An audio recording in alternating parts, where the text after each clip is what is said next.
So today on Words of Wisdom, I'm absolutely delighted to be joined by Madeline Bocaro in New York. Hello, Madeline.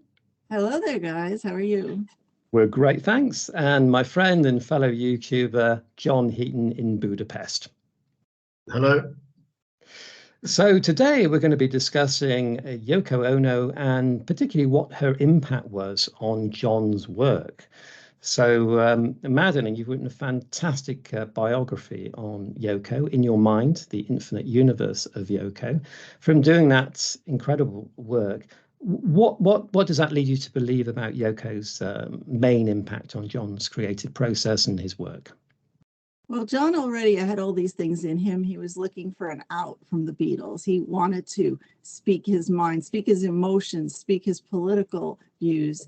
And, she opened him up. She says, you can do that. And, whether it was in music or art, he had done some drawings and, since elementary school, he had been drawing. And she gave him the confidence to display his artwork, the bag one lithographs that he did that were kind of censored at the time. And he was always drawing and always creating with her. So she really just gave him that opportunity. And her impact was almost immediate because we get Unfinished Music #1, Two Virgins, not long after they've sort of come together. Right. They jumped right in. I mean, that was their way of, they were both nervous. They didn't know how to have a date, or really speak to each other. They were just so drawn to each other. And this was 18 months after they had met as well. They didn't get together for that length of time because it was just, she didn't want to, they were both married with small children. And she knew this was going to be a heavy trip, but she couldn't resist it. Neither could John. They just had to be together. And they did this recording instead of, trying to converse with each other. And this is what came out, and they put it out, and the world didn't really get it. Such a great way to consummate a relationship. Yeah. Well, it's their way, if nothing else. And, the controversial cover, they just started off on a crazy note, but then they jumped into the events, the bed-ins and the concerts and the acorn piece. They just really worked together towards a goal of love and peace and truth. And these people were so honest and truthful and constantly in the media that I don't know how they can possibly be so misunderstood. You mentioned that controversial cover, Two Virgins. How much encouragement do you think John took to actually go along with that whole thing? Because it was incredibly difficult for that to be sold in the UK and in the US as well. So it was a clear distance from him and the Beatles. Right. Well, the cover was John's idea. When he first started receiving letters from Yoko after they had met, he thought of producing an album for her. And his idea was to have her naked, standing on some kind of crystal ball. And that was his idea. And then when they decided to do the album together, he said, let's do it, both of us. So, yeah, no, it was a struggle for them to get it out, but they did. If we move on to the White Album, and I don't think Yoko is given proper credit, but her fingerprints are in many ways all over that album, as a collaborator on Revolution 9, as a vocalist on the continuing story of Bungalow Bill and Birthday, and obviously as a muse, Julia and Happiness is a Warm Gun. What's Yoko told you about her involvement on the White Album? Well, not that she told me, because we didn't really speak about Beatles all that much, because it was all, Right. But yeah, she, Paul was the one that was into the avant-garde scene, the art, the paintings. He was collecting surrealistic paintings. He had the gallery, he was friends with John Dunbar, who owned the gallery where John and Yoko met. And but it was funny because John jumped right in with Yoko and he became the avant-garde one. And Paul was kind of stood there holding the bag saying, hey, wait a minute, I was into this stuff before you were. And he once told John, look, I was going to put out an album called Paul McCartney Goes Too Far. And John said, hey, go for it. because, they were both hesitant and, mixing that stuff up with Beatles music. But Revolution 9 was the first thing that was really kind of put on the album, and they got hell for it, but it is what it is. I'm sure Paul appreciated it to some degree because it's on the album. And of course, the last Beatles #1 in the UK anyway was the Ballad of John and Yoko. Right. That's right. So yeah, and the Julia was one of the first songs where he really spoke about Yoko and his mother, kind of merging the imagery of both of them, and aspects of nature, which was a really heavy Yoko influence because she had a Japanese upbringing, and everything in nature has a soul. And she's always speaking about wind and air and water and clouds, and those words are in the song. So that's clearly informed many of John's lyrics as well, I think. yes. Imagine especially came out of her book Grapefruit. And of course, her biggest impact, I guess, is an influencer in many ways, because John embraced feminism in the early 70s, and that was quite a journey for a working class Liverpool guy to ascend to. It was. Well, he had a lot of strong women in his family and his younger life. And the loss of his mother was tremendous. And, he lashed out at women, but he loved women. He loved his mother so much. This is why it was so hard for him. And then Yoko was just more of a serene soul. And she calmed him a little bit. And she would explain to him what the women's problems were. She took him to women's conferences. And she was a pioneering feminist herself. And one of her grandmothers had a feminist group called the Blue Stockings. So, they both had roots in that. And he kind of softened a lot over the years and fought for women's rights as well. I'm not sure that's a journey John would have made without Yoko. No, I don't think so. Not really. He was on a different path, and especially even once he had met Yoko and split, the separation they had, he was going down the tubes. She rescued him again. And what do you make of Yoko's work as co-producer? Because John's first 3 solo albums, not including the experimental albums, are all credited co-produced by Yoko. So how do you view her role in those productions?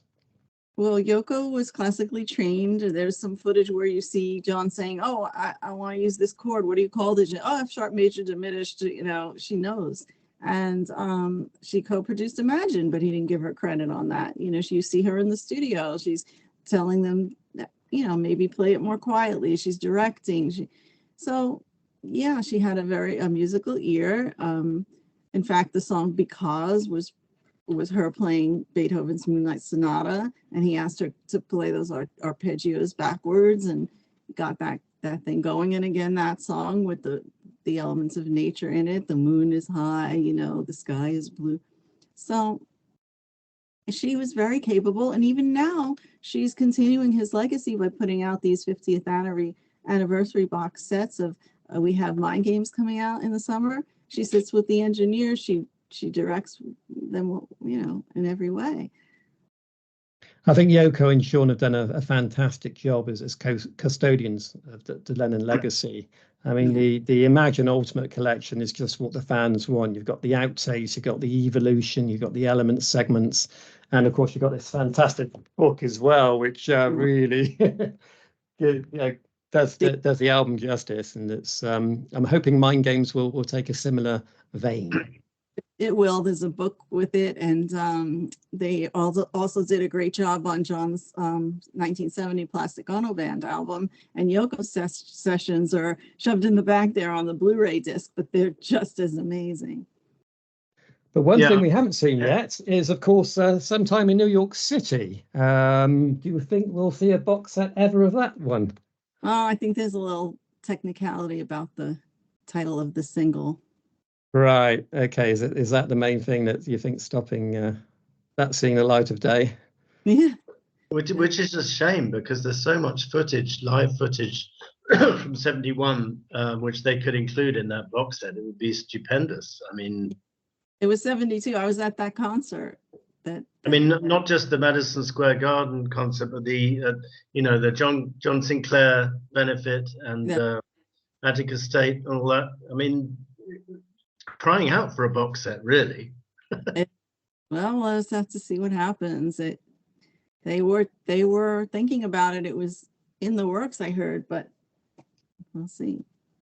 It's a shame how the N-word has to ruin everything. I mean, just because you're not allowed to say the N-word. I mean, as John said at the time, he got approval from black musicians for that song, and it wasn't anti-Negro or anti-black at all. Completely misunderstood then and now.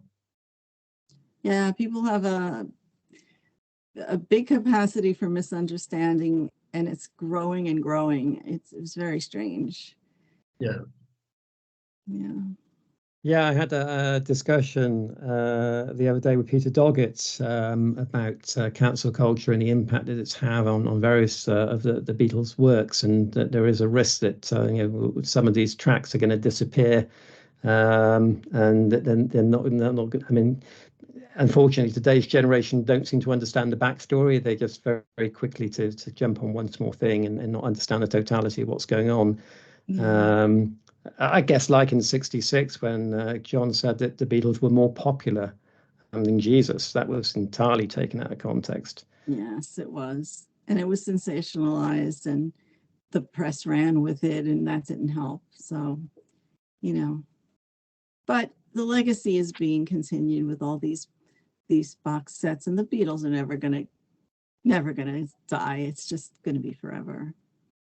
I'm just amazed. I mean, at the time, Yoko got such bad press from the fans, and it still seems to continue to today, maybe to a lesser extent. But the support that she gave John, the inspiration that she gave John, is immeasurable, really.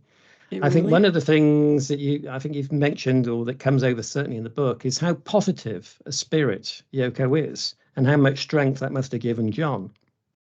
Exactly. She turns every negative into a positive. She has a very Zen way of thinking. She has an incredible philosophy.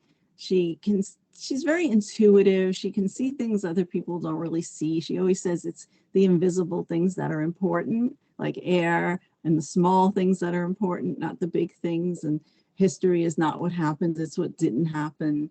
And, he was drawn by this thinking because it's true. You don't think of things this way. Water is more valuable than gold.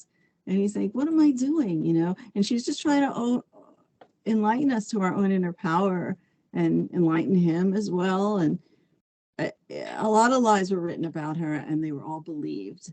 And it's very hard to untangle those, to people that it's ingrained in. So all I could do is put this out there. Unfortunately, the people who need to read it probably would never read a book about her because they have this hatred.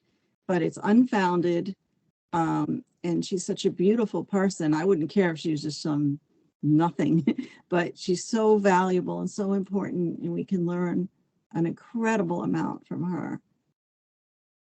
And one of the things I actually want to give her credit for is, if it was her fault for splitting up the Beatles, which I don't think it was, then can she have the credit for all the artistic freedom that unleashed? I mean, from all four of them, because there's certain solo songs you cannot imagine as Beatles songs from all four of them. And I think that was just glorious. That the only band I can think of who actually split when they were on top. Right.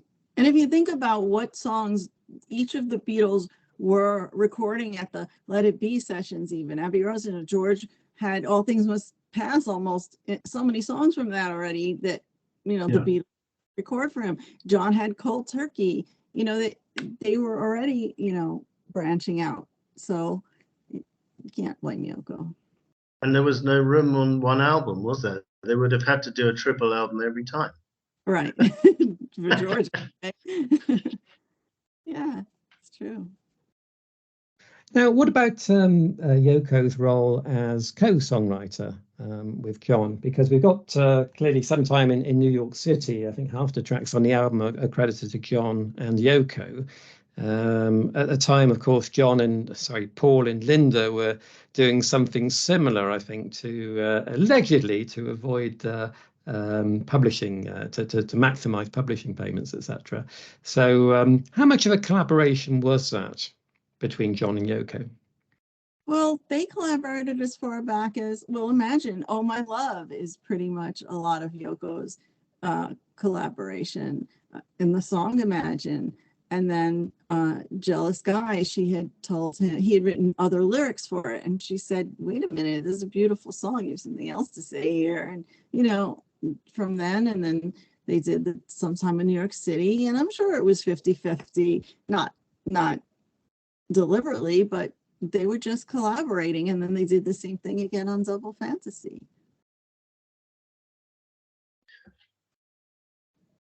Yeah, I think Angela is a superb example of them writing together about, you know, Sweet Black Angel, as the Rolling Stones called her, which is interesting that the Stones did a song about the same woman the same year. And I think it's a beautiful song, and I'm glad it was included on Give Me Some Truth. Very well remastered and remixed. That was a good one. That was one of the best, I thought, the remixes. And even like Luck of the Irish, you see John singing about the horror of what was happening, and Yoko singing about rainbows and shamrocks. You know, she's just the opposite angle. So it's just a true collaboration. And of course, did Yoko or John, did Yoko ever mention that they were embarrassed about Luck of the Irish? Because it is quite a direct lyric with some fairly controversial lyrics about the bastards commit genocide and all the rest of it. I quite like it as a tune, and as a period piece it works well, but the lyrics, I think, you know, a little bit questionable, or certainly dated. Don't know. But when it came out, it was news. You know, they were just filtering the news through music, and John said it was just supposed to be a magazine. You shut it and you go on to the next one. And they didn't regret any of it, because that concert at the Madison Square Garden was phenomenal. And the next day it gets panned, and he was devastated. He had planned a tour, you know, with that. And that's what led to the whole downward spiral. It's like, here he is, you know, he had the little success with Imagine, and then he hit us with something left field, and, you know, never had the backlash that he had gotten at that time. So he had to cancel the whole tour. Then he's got Nixon and the FBI on his back, because now of the associations with, you know, Jerry Rubin and Abby Hoffman and the politics. So, you know, this is what really started to send him on a downward spiral and tear them apart. Yeah. Is there a reason why Yoko hasn't put out the full New York City concert with all her songs on it? Because when they put out the album in '86, they excluded her songs. She excluded her songs, but I mean, it's crying out for a kind of full. Wait a minute, it could have fitted on the box set of Sometime New York City, I guess. Yeah, I don't know what's happening with it. And, you know, she didn't eliminate her own songs deliberately, but, you know, it was probably, that was part of the deal. So, you know, there was the TV broadcast, and also they have to do something with it eventually. But right now it's going to be mind games, and then we'll see what happens. I think the other problem with Sometime in New York City is it was just so contemporary and of its time, that it just, you know, some of the things just don't play today, really. It's some obscure, it's seen as sort of relatively obscure cases that were happened at the time that were maybe big news in New York at the time, but now, you know, it just doesn't have the same context, really, I guess. Right. But some of those songs were really great rockers. They had on there, great band, who went on to do Yoko's album with her, Approximately Infinite Universe, which was a double album. It goes across the board, rockers, ballads, all kinds of stuff on there. That's one of my favorite albums of hers, and they're just the greatest band. And your biography of Yoko is subtitled The Infinite Universe, so it's taking its lead from that album. What was the reason why you chose that as a subtitle? Maybe because it's my favorite album, but also she's always speaking about the universe. I mean, we think of our, you know, our neighbors, our town, our community, and maybe a trip to Europe, but she's thinking of the infinite universes and planets, and she's just way, way ahead of us. So I don't know. I just think, and this is the cover. It's got the cloud and the dove, and it just represents everything about her, I think, across the decades. It's by an Australian artist and Yoko loved it too when she saw the picture. So yeah, I saw your tribute on LinkedIn to the artist. Yeah, that was nice. Yeah. And this is her. So let me tell you what my favorite songs on Infinite Universe, and you can tell me yours. I mean, my two favorites are Yin Yang, the first track, and Now or Never. What are your favorites? Yeah, Now or Never is kind of like, I think it's Dylan-esque in its phrasing in a way, and it's just really cool. My favorites, maybe, I love Winter Song, and I love the title track, and I love Catman. That's an early feminist song too. It's incredible. The tables are turned. The women are chasing down, like bullying the guy. So that was kind of futuristic in a way. And I love it all. I love Is Winter Here to Stay? I love The Death of Samantha. I mean, it could go on forever. It's so good. And what's that song? Sorry if I'm being rude, but the song when she says that there'll be no masturbation for men, that's a great song as well. Oh, yeah. Oh, God. What a mess. Yeah. I love that. Yeah. That's great too. All day long, I felt like smashing my face in a clear glass window. That's one of her longer titles. Yeah, it's fantastic. But even at the time, then she made Feeling the Space when she had separated from John. She did a tour of Japan. She was welcomed with open arms. People love her in Japan. John went on to make Mind Games. He's still doing songs about missing her. He's like, I Sing the Sun, which is I'm Sorry, Out the Blue. You Are Here, Wherever You are here. You know, he was always writing about her and singing for her. So, you know, she did everything. I heard a podcast. I can't remember. I think it was a couple of ladies. I can't remember the name of the podcast, but they were talking about the song I Know from Mind Games, and they were convinced it was written about Paul because he mentions Yesterday and Getting Better and I Love You More, all taken from Lennon McCartney songs apparently.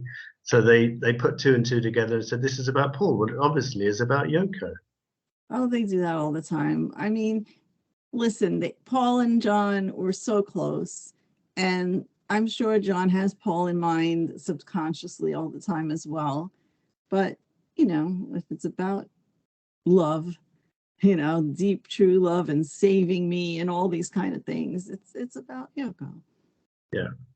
And I think from 68 onwards, that's clear. So much of John's output was coloured and flavoured by Yoko, his inspiration, his muse, right up to Double Fantasy at the end. Dear Yoko is obviously on the album. Woman is an incredible tribute to her and feminism in general. But I think people don't really give Yoko enough credit to the impact that she had on John in also many ways. They don't. Now a lot of people just don't like her voice, her accent, whatever it is. Her, you know, she had the screaming aspect, which if you don't understand it, you're not going to like it. But there's some people have been saying, you know, I didn't even know she had these quiet songs. People I knew all my life, and I'll have like something playing. They go, "This is beautiful. What is it?" It's Yoko. Oh, I didn't know. So, some people just like the simple narrative that Yoko broke up the Beatles, and of course it's much more complex than that, and they just don't give credit to her role in so many ways with John's work post Beatles. No, but the only hope is that the younger generation will. You know, if this book is out there and the truth is out there, a lot of kids dress up like her for Halloween, or they think she's cool, think she's cute. Back then, everybody called her ugly. I don't understand. So, but if they like her on the surface, wait till they read about, you know, the meanings of her work, the meaning. And it's all, you know, it's very lighthearted. I think I always say there's like a million fortune cookies, you know, messages in here. And that's why some people asking, is there going to be an audio book? And I'm like, no, this can't be read to you because you need to just stop and think, you know. minutes because it's just so profound and incredible. So just to wrap up this segment, Madeline, what do you think is Yoko's single biggest contribution to John's works, in a nutshell? Well, more important is her contribution to his life and saving him and all, but to his music, you know, he gave her a beat. So the avant-garde stuff kind of was reined in, and she began doing traditional songs and all that. But she did the opposite to him. She freed him from not just from the beat, but from the constrictions of pop and what pop music could be, and to just be himself and bear his soul and his own emotions. And that was great. The first solo album he made was, you know, cathartic for him, and he got it all out. You know, it was about losing his mother, screaming what he's believing in with the song God, Working Class Hero. Such heavy stuff. And, you know, people, again, even with him, it wasn't a hit record at the time, but look at it now. It's one of the masterpieces. And hard to imagine that first solo album in the context of the Beatles, because it was so personal and so out on a limb, and so being John himself with Yoko. You know, I just believe in Yoko and me, and that's reality. And that there was no room for that in the Beatles. No, there wasn't. No. Madeline, John, thank you very much. I hope we've changed a few people's minds and misperceptions today. Thanks very much for joining us, and look forward to speaking to you soon. Take care. Thank you. Thank you. Bye. Bye.